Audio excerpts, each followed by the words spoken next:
Excelência, a memória. De volta com Vossa Excelência a Memória, e hoje eu tenho a honra de receber aqui Floriano Pêssaro, que criou, gente, o financiamento estudantil FIES, a política pública que revolucionou a educação no nosso país e foi vereador. A gente está contando tudo que ele fez por aqui nesse plenário. O senhor trabalhou aqui pela educação inclusiva, né? Como é que foi essa criação da política municipal de educação inclusiva aqui? Foi uma luta de vários coletivos, né, várias organizações. Eu sempre destaco a DIDI, que era uma organização que trabalhava com jovens com síndrome de Down, mas eu trabalhei muito com déficit intelectual e também com deficiências, né, as mais variadas, né, desde a surdez, as pessoas com déficit visual também, os cegos. Trabalhamos muito com deficiência física. E aí isso foi num crescente, né? Então o mandato, ele se aproximou muito das pessoas com deficiência. A Mara Gabrilli, que hoje é senadora da República, tinha acabado de sair daqui e eu acabei, de alguma forma, herdando esses movimentos, a responsabilidade e os movimentos sociais que trabalhavam nessa área. E dei continuidade, até que nós iniciamos junto com o então secretário de Educação do município, o Alexandre Schneider, uma política municipal de inclusão de pessoas com deficiência, e essa política municipal de inclusão acabou sendo muito ampla, construída com o Legislativo e o Executivo, que eu acho que é o principal, né, quando o Legislativo consegue, ao lado do Executivo, construir uma política pública eficiente, né, com todos os detalhes técnicos, e aquilo foi constituindo uma massa de inteligência que se transformou na principal política inclusiva do Brasil, até aquele momento, que foi a política municipal de educação inclusiva da cidade de São Paulo. Teve a questão da lei municipal dos resíduos sólidos também, bastante discutida aqui. Esse foi um momento extraordinário da minha vida, porque eu nunca imaginei. Nós criamos a primeira comissão especial de meio ambiente da Câmara Municipal de São Paulo. Não existia comissão de meio ambiente na Câmara, e num grande acordo das lideranças políticas, nós criamos se eu não me engano, o presidente era o vereador Pólice Neto, depois foi o vereador José Américo, mas com todos os líderes da casa nós criamos a Comissão de Meio Ambiente. E eu fui o primeiro presidente da Comissão de Meio Ambiente da Câmara Municipal de São Paulo, e aí me dediquei especialmente à criação de uma política pública de tratamento de resíduos, com logística reversa, porque a cidade de São Paulo tinha que se adaptar à Lei Nacional de Resíduos Sólidos. Então nós nos dedicamos integralmente a isso. Nós tínhamos dois braços trabalhando em paralelo. A questão da arborização na cidade de São Paulo, né? O aumento dessa arborização que se deu exponencialmente a partir de legislação própria de manejo de ambiental em São Paulo, mas a nossa dedicação principal que desembocou na criação dessa lei, que foi a Lei Municipal de Resíduos Sólidos, que permitiu uma melhora significativa na coleta de lixo, né, de resíduos, tanto os recicláveis como os não recicláveis. Foi uma política que revolucionou a história de São Paulo do ponto de vista do seu lixo, dos seus resíduos. Com inclusão social. Isso que é o mais importante.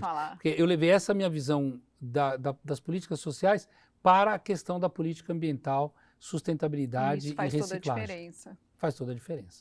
Como é que foi a questão do apoio da comunidade judaica? O senhor trouxe também essa comunidade para dentro da Câmara? Olha, eu tive uma grande parte de votos, portanto, meu apoio, oriundo da comunidade judaica, comunidade essa que eu sou inserido, né? E aí foi uma coisa extraordinária, porque é a primeira vez em muitos anos que a comunidade passou a ter um vereador para chamar de seu, né? Passou a ter uma voz? Passou a ter uma voz, passou a ter um defensor, um representante, e a nossa atuação aqui na casa foi muito respeitada pelos meus pares, né? Claro que a maioria eram de origem cristã, evangélica ou católicos, né? Mas a presença da religião no mandato, ela teve muito mais significado do ponto de vista dos preceitos judaicos, bíblicos, né, da Torá, que descrevem ações como ações ambientais, ações sociais, né, de tzedakah, de tikkun olam, que é a consertação do mundo, né, através de boas ações. Então, obviamente, eu não trouxe aqui a religião pela religião, mas eu trouxe os preceitos judaicos, que são preceitos não só aceitos universalmente, mas que fazem muito bem as pessoas e as comunidades. Vamos falar um pouquinho de liderança? O senhor foi um líder duro, que eu sei.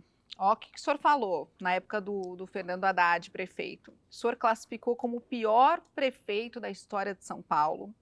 O senhor batia muito na questão dos cargos de confiança, dos 1.200 cargos de confiança. Conta pra gente como é que foi. O senhor conseguiu mudar alguma coisa nesse sentido? Bom, era um momento de grande embate político, né? O prefeito Fernando Haddad havia assumido a prefeitura.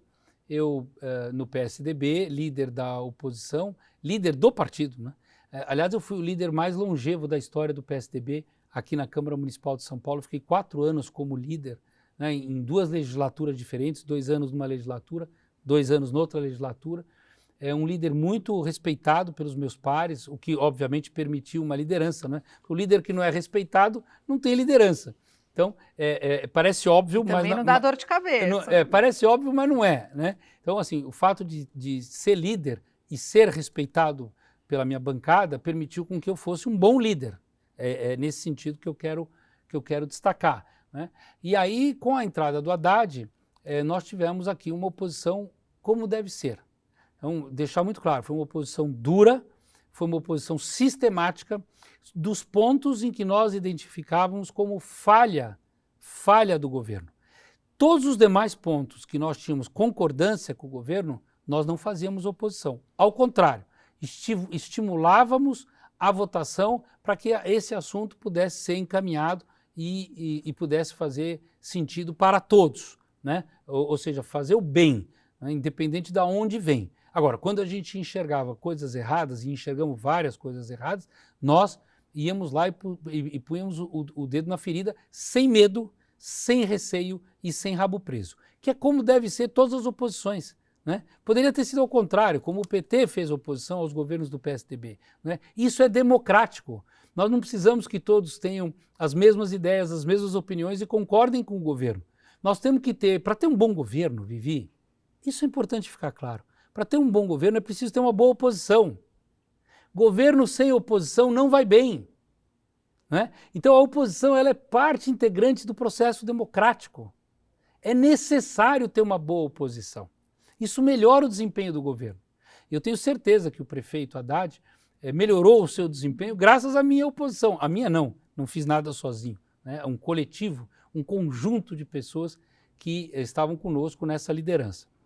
E por último, mas não menos importante, dizer o seguinte: eu tive uma ocasião com o prefeito Haddad e uma vez ele reclamou da oposição que eu fazia ao governo dele, e disse, parece que eu não faço nada de bom. Falei, o senhor faz muitas coisas boas e a sua base deve enaltecer isso no plenário. Mas o meu papel não é te enaltecer, o meu papel é criticar aonde deve ser criticado, prefeito, até para que o senhor possa melhorar o seu desempenho. Olha só, é muito importante o senhor dizer isso e colocar essa ênfase, porque a gente já ouviu vários depoimentos criticando essa oposição vazia, né? Só de grito, e isso não contribui. Não. Mas existe bastante. Não, assim, a oposição pela oposição, ela beira a burrice, né? Quer dizer, você faz oposição porque tem coisas que você enxerga que você não concorda, né? E aí você tem que dizer, então, se não é isso, é aquilo, né? Como diria a nossa poetisa Cecília Meirelles, é isso ou aquilo. Agora, o que não pode é fazer uma oposição e não dizer qual é o outro caminho. Nos registros e nos anais dessa casa, toda a oposição que eu fiz a todos os projetos e programas do prefeito Haddad, na época, inclusive em relação à criação de cargos, tinha não só procedência, mas eu sempre apresentava, eu e o PSDB, que eu liderava, apresentava propostas alternativas. É assim que se faz oposição. E daqui, toda essa bagagem para Brasília de novo, voltou para lá. Mas aí já voltei com o mandato, né? Eu fiquei muito feliz, né? Grato com a responsabilidade que o eleitor me deu em 2014, quando me elegeu deputado federal com 114 mil votos, uma votação histórica. Eu saí de São Paulo para assumir a Câmara Federal e justamente para levar esse trabalho de transparência, da boa política, né, de apoiar o Executivo nas boas políticas. E aí tive a oportunidade, a convite do então governador Geraldo Alckmin, de assumir a Secretaria de Estado do Desenvolvimento Social, que é a minha área. Eu sempre trabalhei com desenvolvimento social, educação e desenvolvimento social.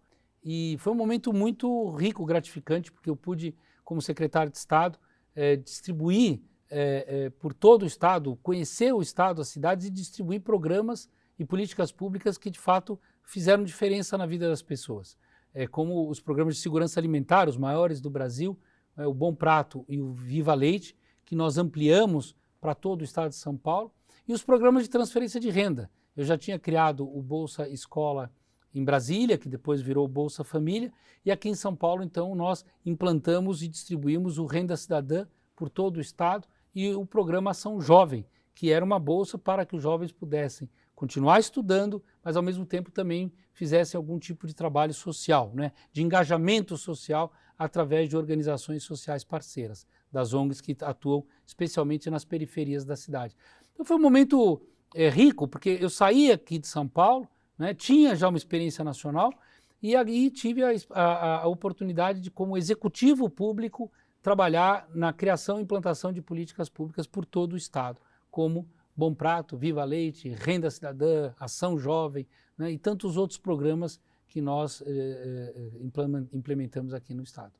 Deputado, infelizmente o nosso tempo acabou. Eu agradeço por todo esse trabalho, por toda a simplicidade de dividir essa história com a gente aqui nesse Senadinho. Eu que como agradeço. O senhor fala. Eu que agradeço. Mas eu quero encerrar com uma fala muito legal que eu copiei aqui da sessão da Medalha Anchieta. Floriano é um patrimônio da cidade de São Paulo. Ele não é só uma pessoa que se detém a fazer apenas o necessário, o regimental, o padrão. Sua vida pública é marcada por sempre ir além. Eu achei muito legal isso. Avançar, né?